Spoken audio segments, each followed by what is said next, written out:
面对台湾出现非洲地灾，加上台南占全国市地比例11.38%，是全国第四大氧气大宗。贸议员李忠诚伫总集选询问相关局处的防范作为，希望对源头管控做起，避免台南人介意食的卤肉饭会因为餐厅停卖。对此，卫生局长回应：非洲地灾不是食安的问题，请民众唔免上过惊吓。咱嘛是常常拢讲登革热，我们都已经超前部署，但是未来真的蔓延开来的时候，还是这么的严重啊！所以我意思讲，是不是咱今麦将对所有的细节、所有的部分，我们要做一个管控。那在另外一个部分来，我们卫生局局长，那现在针对餐饮业，我看到今天的新闻，在第一时间有很多米其林餐厅，包含我们高雄的一些餐厅。都针对有卤肉饭、肉燥饭等等的相关猪肉的这些产品都已经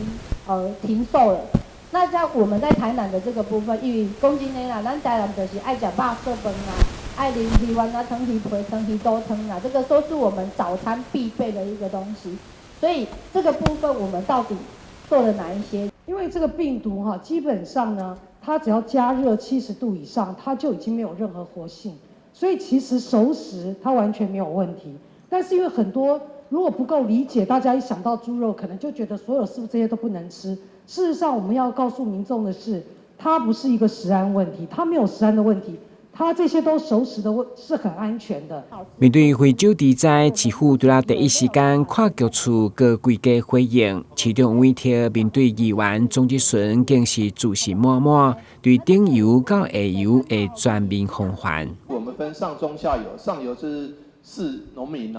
养的啊，中游就是屠宰的跟肉店啦肉贩，下游就是餐厅业者以及消费者。我们都会分头由不同的局处来处理。你刚刚特别关心这些米其林餐厅也好，或一般庶民小吃，他们的猪肉使用我觉得其实现在是有冷冻猪肉从国外进口，所以猪肉来源应该是还好。但是我还是觉得台湾本地的，甚至台南的是最好的。所以这个部分中央规定5天要禁止移动，所以我们就要养猪场这5天不能出猪。